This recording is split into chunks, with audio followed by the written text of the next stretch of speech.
we're looking at the beginning of sin. Мы с вами разбираем начало греха. So go down to the origin of sin section, Найдите часть, где происхождение греха. and we'll add in some additional passages. Мы добавим еще отрывки туда. Now, in Genesis, do we see the true origin of sin, the first origin of sin explained? Есть ли у нас объяснение происхождения греха бытия? Yeah, it's already there. Satan is already there. He's already sinned. Да, уже описано, когда грех есть, сатана уже согрешил. So we have to go to a variety of different books to figure out what happened. Итак, нам придется открыть несколько других книг для того, чтобы понять, что же произошло. But it's important that we understand and communicate that Satan is the author, he's the originator of sin. Но также важно понять и объяснять, что сатана является источником первого греха, или тем, кто начал, инициировал грех. Otherwise, it has to come about by God's doing. Иначе получается так, что Бог сделал так, что появился грех. But that is a problem with his perfect character. Но это проблематично, такое утверждение, если учесть характер Бога. Some beliefs have this idea that there is a dualism in the universe. В некоторых верованиях присутствует идея о дуализме во Вселенной. That there's a balance between good and evil. Как будто бы существует баланс между добром и злом. Some take this to the point where they see God and Satan almost as equals. И некоторые даже доводят это до того, что представляют себе Бога и сатану равными. But of course, this is a position that's rejected by the Bible. Ну, конечно же, Библия отвергает такую точку зрения. We know from places like Deuteronomy 32:4. И из отрывков, таких как Второзаконие 32:4, that God is without iniquity. нам известно, что Бог не имеет в себе никакого греха. And it also says, His work is perfect, all His ways are just. И сказано, что дела Его совершенны, все пути Его справедливы. Job communicates a similar idea. В Иова та же идея написана. God doesn't do wickedness, God doesn't do wrong. Бог не совершает ничего неверного, Он не совершает нечестия. And James even takes this a step further. И Иаков даже еще дальше развивает эту мысль. He says God cannot be tempted with evil, but he also says He Himself tempts no one. Он говорит, что Бог не искушается злом, и Он сам никого не искушает. So not only is there no evil within God, Итак, не только в Боге нет вообще никакого зла. and not only did He not originate sin, И Он, мало того, что Он не является тем, кто инициировал грех, but He doesn't even tempt us towards sin. но Он даже не искушает нас, подталкивая к греху. All things associated with sin and with evil ultimately have their root in Satan. По сути, все, что связано с грехом, со злом, все это исходит от сатаны. So let's look at the story of this. И давайте посмотрим историю о том, как это произошло. Let's go to Ezekiel chapter 28 first. Давайте откроем Иезекииля 28 сначала.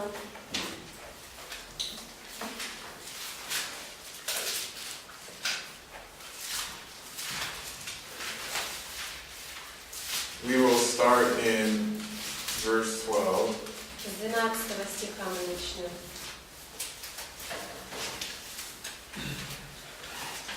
What's the context of this passage, though? Какой контекст этого отрывка сперва?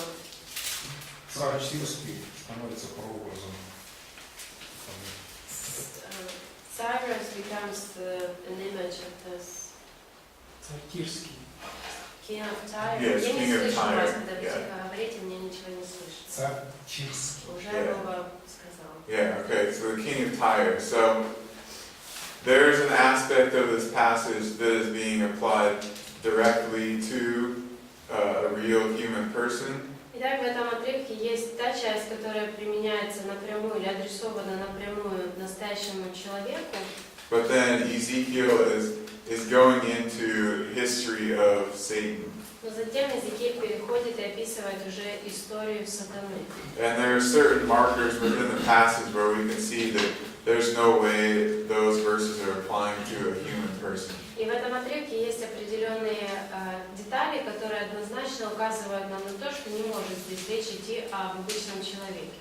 So let's read verses 12 through 19. Давайте с 12 по 19 прочитаем. «Было ко мне слово Господа, сын человеческий, подними плач от царя Кира и скажи ему, так говорит Господь, ты был примером совершенства, исполненный мудростью и безупречной красотой. Ты был в Эдеме, в Божьем саду, все драгоценные камни тебя украшали, рубин, топаз, изумруд, хризолит, оникс и яшма, сапфир, бирюза и берил. Из золота были сделаны для них оправы и гнезда. В день твоего сотворения они были приготовлены. Ты был помазан, как херувим-хранитель, ведь я посвятил тебя. Ты был на святой Божьей горе и ходил среди горящих камней. Ты был беспорочен в своих путях со дня твоего сотворения, до того, как нашлось в тебе преступление. От размаха твоей торговли ты исполнился неправдой и согрешил. Я низвёрг тебя, как оскверненного с Божьей горы. Я изгнал тебя, о херувим-хранитель, из среды горящих камней. Из-за твоей красоты тебя обуяла гордость, ты погубил твою мудрость ради твоей известности. И поверг я тебя на землю, сделав зрелище для людей. Множеством преступлений в бесчестной твоей торговле сквернил ты свои святилища, и огонь из тебя я вывел, который тебя пожрал. Я в пекло тебя превратил на земле на глазах у всех, кто смотрел. Народы, которые знали тебя, ужаснулись в твоей судьбе. Ты встретил страшный конец, не будет тебя вовек. Alright, first, what are some of the markers within this passage that it shows that it's not being applied to a human? Во-первых, давайте назовем, какие детали в этом отрывке указывают на то, что речь идет не просто о человеке. В Эдеме не было. He wasn't in... Который просто человек. Что? О человеке или о... Которые говорят, что это не о человеке. Был в Эдеме. He was in the garden. Okay. What else? Еще что? Речь идет о совершенстве. Is perfection is mentioned. Ну и само слово помазанный херувим уже не может относиться к человеку. And the word anointed cherub cannot be about a person. Тоже написано, что он был сотворен. And he was created. Yeah. Good. Был на святой Херувим-хранитель. горе. He was on the holy mountain. Херувим-хранитель. And he was a keeper or a guardian. Yep, good. Okay. Let's see, anything else? Там также сказано, что в день сотворения были приготовлены какие-то уже одежды. And some garments were prepared on the day of his creation, Что исключается в жизни человека. which is not possible for a person. Okay. So we've got that clearly established, Так, that это this точно- is some kind of immortal angelic being. То есть точно мы можем из этого увидеть, что это какое-то рода бессмертное ангельское существо. Then we go and we look at verse 13. И если затем мы посмотрим 13 стих, He says that he was in Eden. сказано, что он был в Эдеме. And as far as we know, as far as we read the only beings in Eden were God, Adam and Eve, and the serpent. Насколько нам известно из нашего текста, что это то, что в саду был лишь Адам, Ева и змей. Now, perhaps there were other angels who were there too, Так, возможно, там были и другие ангелы тоже присутствовали.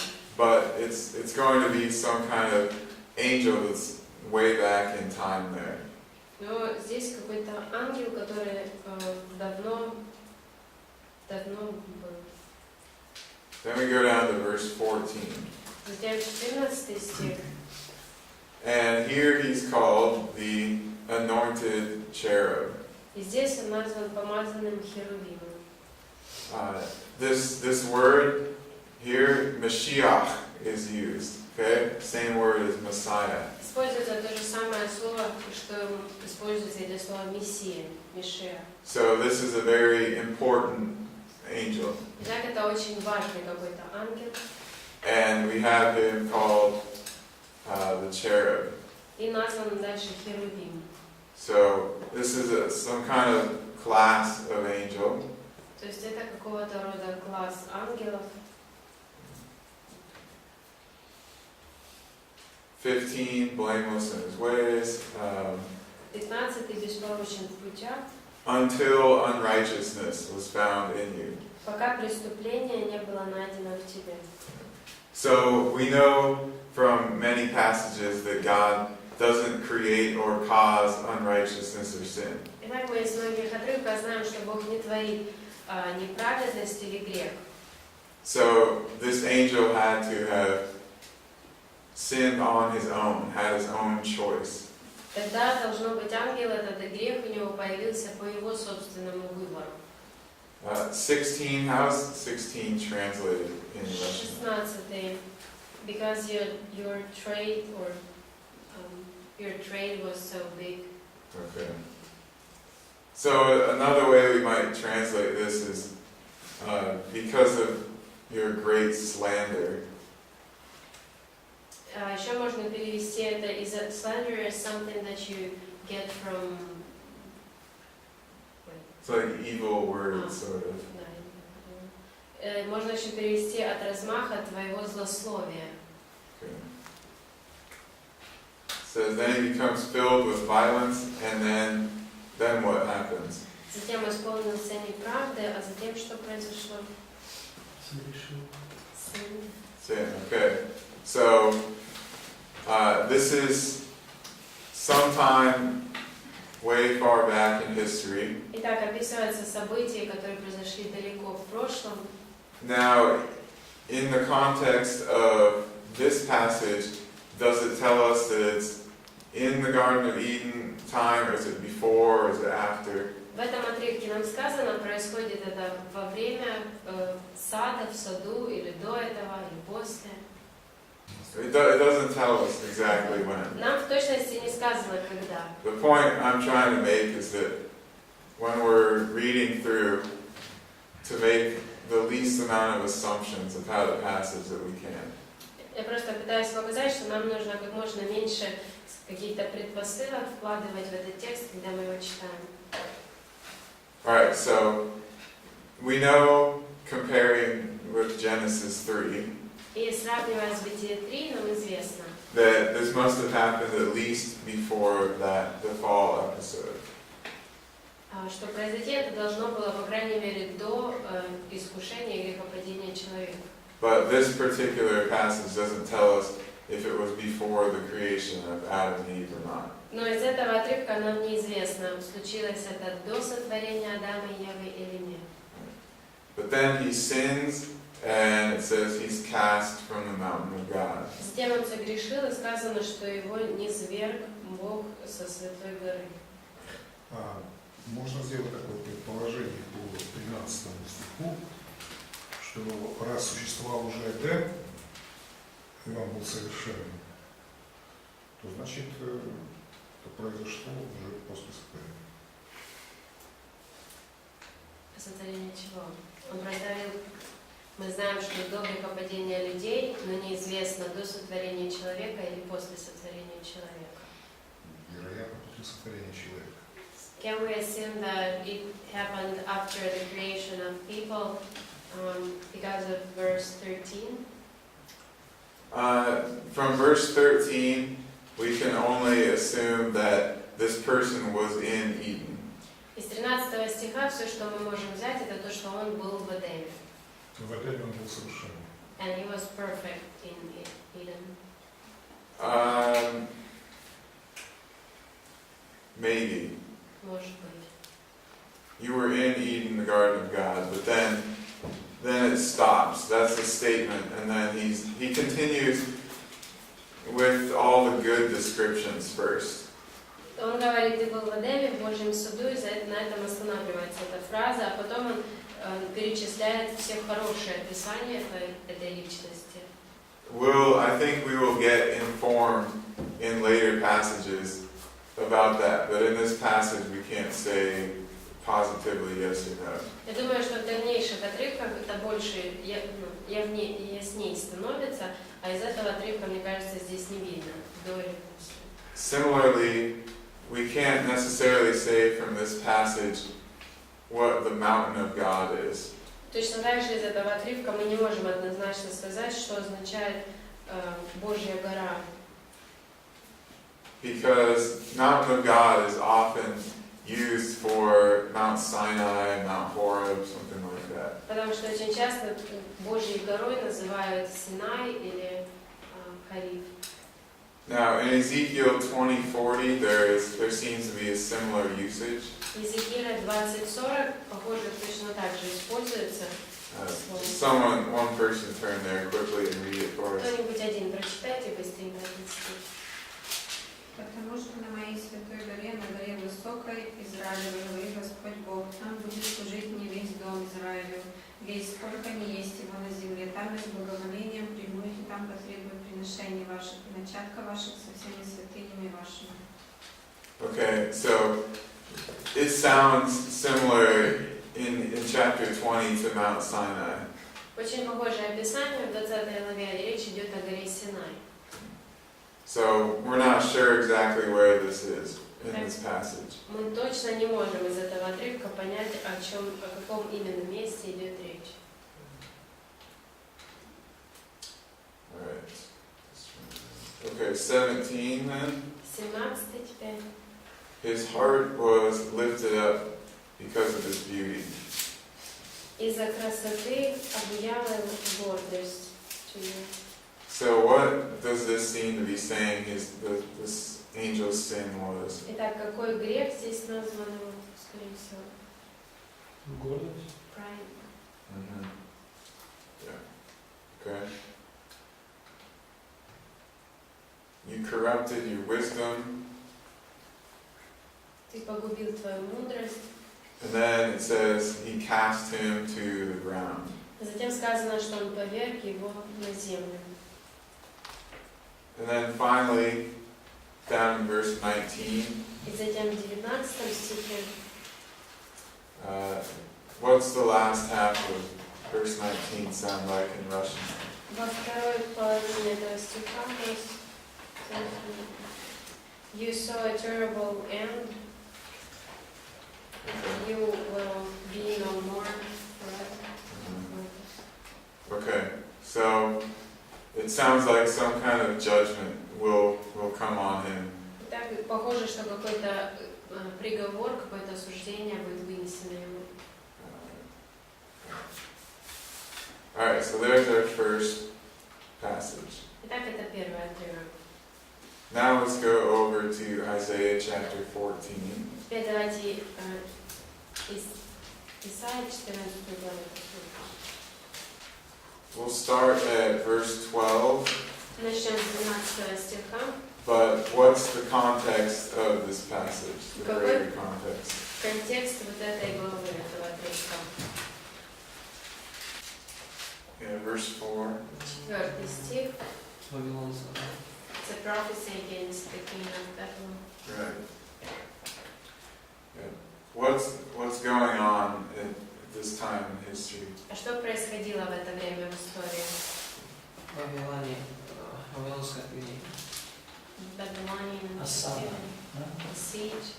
This is a while before that time, Это еще до того but he is времени. prophesying it. Но он пророчествует о том, что это будет. So this is actually just a little after the Assyrians had come, Это прошло немного времени после прихода Ассирии.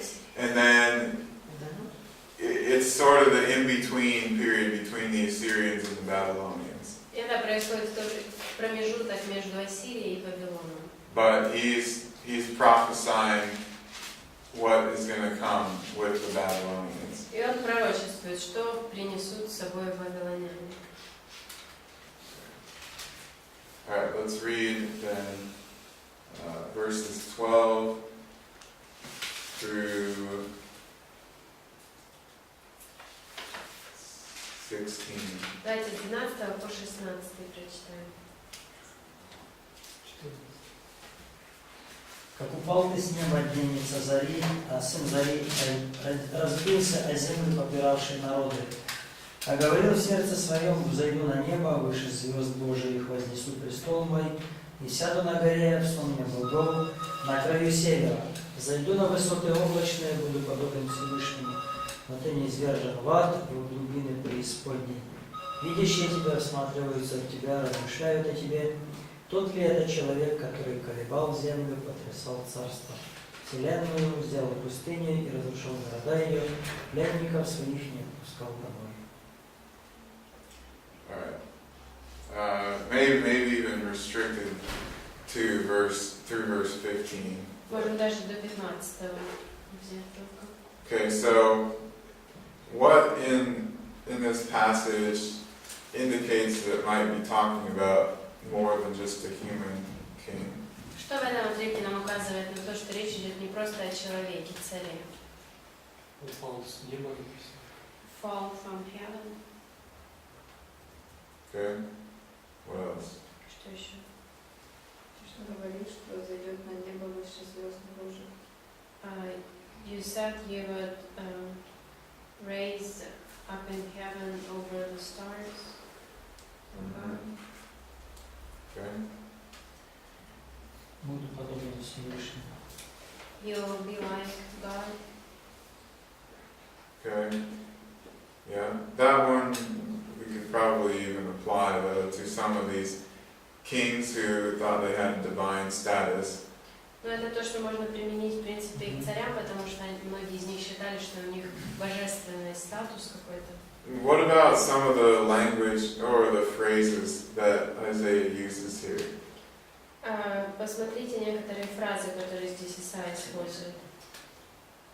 What does he call him? Как он называет его? Звезда. Star. Yeah, calls him the star of the morning. Сын утренняя звезда.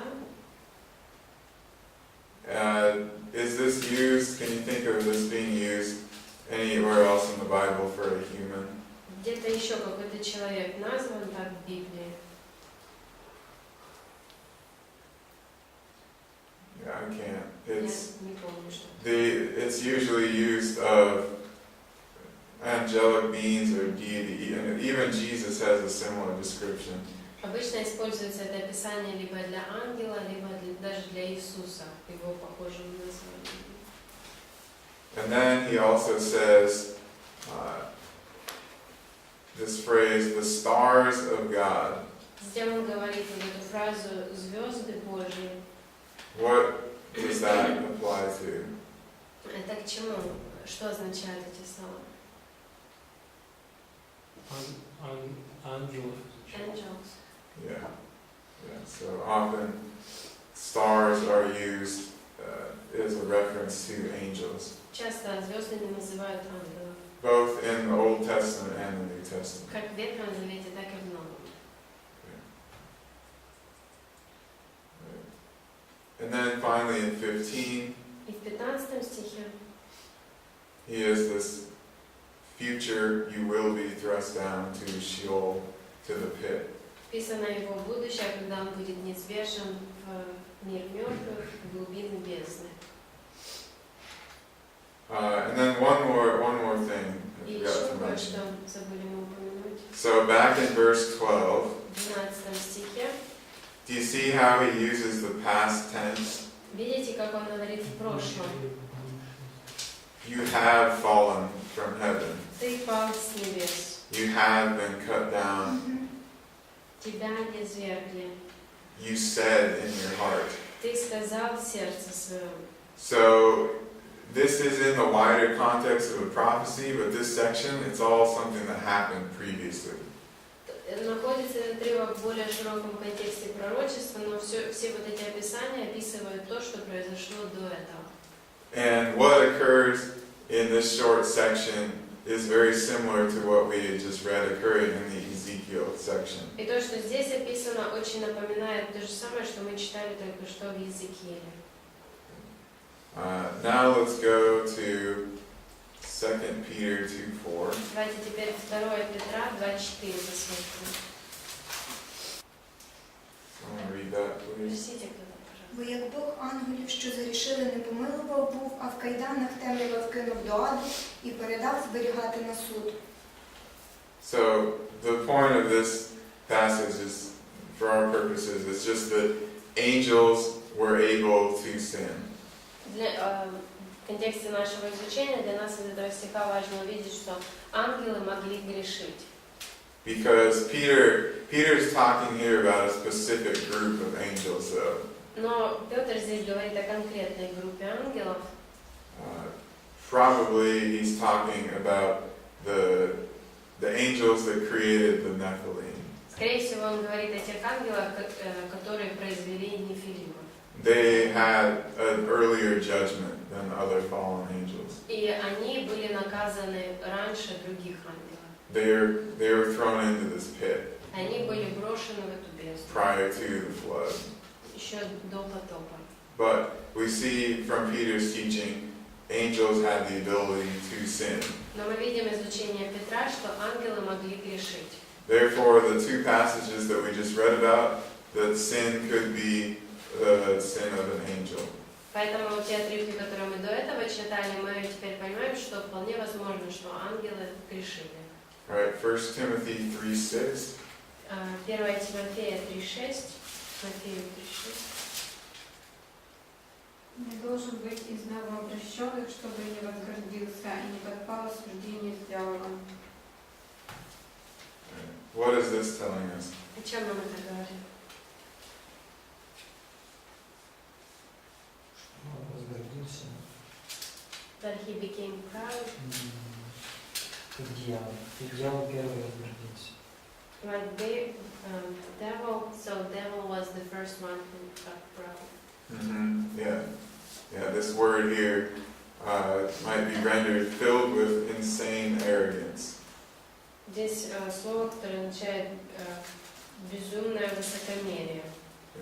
So we see here the devil or Satan, his sin was pride. Итак, мы видим, что здесь грехом сатаны дьявола была гордость. And where did we see an angel whose sin was arrogance or pride? А где мы же читали об ангеле, у которого грехом его была гордость и высокомерие? Yeah, Ezekiel. Okay? Alright, so connecting some dots here. Так мы видим, как сочетаются эти отрывки. Next, we have Revelation 12:3-9. Дальше Откровение 3, 12. Откровение 12, 3:9. І з'явилася інша ознака на небі, ось змій червоно-огняний, великий, що мав 7 голів та 10 рогів, а на його головах 7 вінців. Його хвіст змів тернину зір, і неба прикинув додолу. І змій стояв перед жінкою, що мала вродити, щоб з'їсти дитину її, коли вродить. І дитину вродила вона чоловічої статі, що всі народи має пасти залізним жезлом. І дитина її була взята до Бога і до престолу його. А жінка втекла на пустиню, де вона мала місце від Бога для неї вготоване, щоб там годували її 1260 день. До 9. І сталася на небі війна. Михаїл та його ангели вчинили зі Змієм війну. І Змій воював та його ангели, та не втрималися, і вже не знайшлося їм місця на небі. І скинений був Змій, великий вуж, стародавній, що зветься диявол і сатана, що зводить у всесвіт, і скинутий був він додолу, а з ним його ангели були скинені. Alright. Why might we interpret what's said in this passage as past events? Почему мы можем толковать вот эти события как прошлые, события, уже произошедшие в прошлом? Verse 3, the only thing you need to take from verse 3 is that it's talking about the dragon. Из 3 стиха все, что мы видим, это что речь идет о драконе. So concentrate on 4 through 9. Итак, мы можем с 4 по 9 больше смотреть. Потому что там описывается рождение Мессии, а это уже было. The birth of the Messiah is described, and this is something that already happened. Yep. Good. Okay. Yeah, so that gives us the understanding that in this section, he's actually talking, he's sort of going back in time and giving us some historical context. Да, благодаря этому мы видим, что здесь это описание касается прошлого. Он описывает то, что уже произошло в прошлом.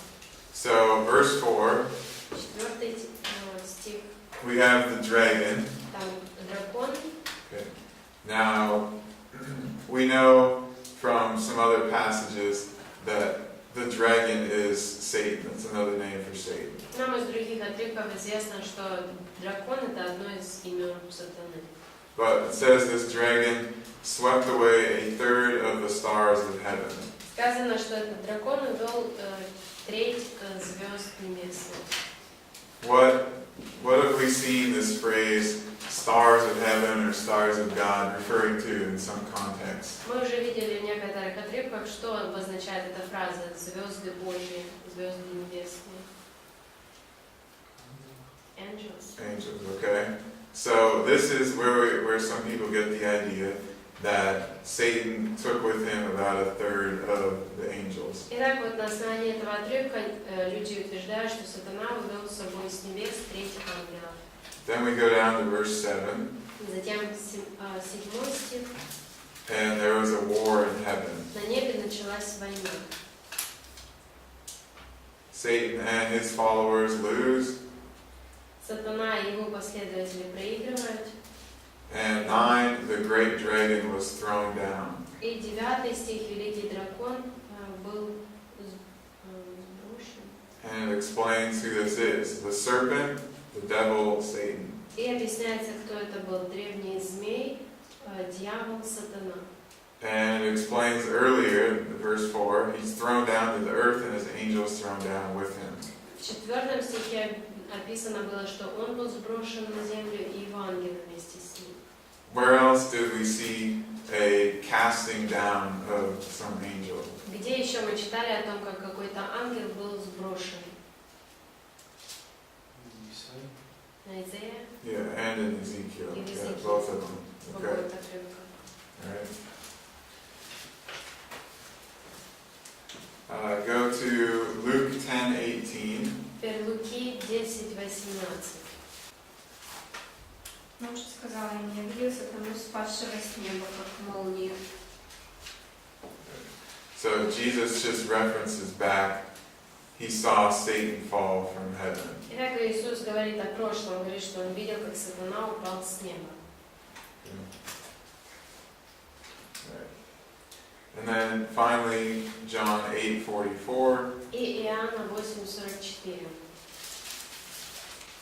Ваш отец дьявол, и вы хотите исполнять похоти отца вашего. Он был человек убийца от начала и не устоял в истине, ибо в нем нет истины. Когда говорит он ложь, говорит свое, ибо он женский отец лжи.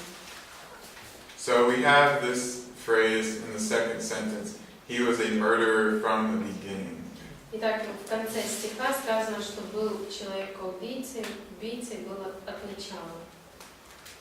There are two ways that we could interpret this. Можно это толковать по-разному, двумя вариантами. Some might say that he essentially caused the death of Adam and Eve. Некоторые говорят, что это значит, что он спровоцировал смерть Адама и Евы. So they're talking about the beginning of humanity. То есть люди эти ссылаются на начало человеческой расы. Or some might say that he basically caused the death or the eternal punishment of the angels that followed him. Некоторые считают, что речь идет о смерти, которую он тоже синициировал для ангелов, которые последовали за ним. 1 John 3:8. 1 Иоанна 3:8 It says the devil has sinned from the beginning. сказано, что дьявол от начала согрешил. This, to me, seems to indicate that his original sin was a little bit before the time of the fall of Adam. Мне кажется, что это нам показывает о том, что его грех предшествовал греху Адама. But we're never told exactly when all this happens. Но нигде, ни в одном отрывке нам не сказано точно, когда это произошло. We don't know if it happens before any creation on the earth, or if it happens right about the creation of man, or what. Нам нигде не сказано, произошло это до вообще всякого сотворения, или произошло это прям до сотворения человека. We just know that it had to have been sometime before the temptation in the garden. Все, что нам известно, это что произошло это падение в какой-то момент до грехопадения или искушения в саду. We're also not sure really how long Adam was in the garden. И также нам неизвестно, сколько времени Адам провел в саду. Reading the narrative, it makes it seem short just because there aren't a lot of verses dedicated to that period. Когда мы читаем рассказ об Адаме, то похоже, что все это очень быстро происходило, только потому что нет никаких рассказов, деталей никаких нет, ничего. But who knows, it could have been years and years that they were there. Но кто знает, может быть, они года провели там. All right, let's take a 10-minute break. Давайте 10 минут перерыв.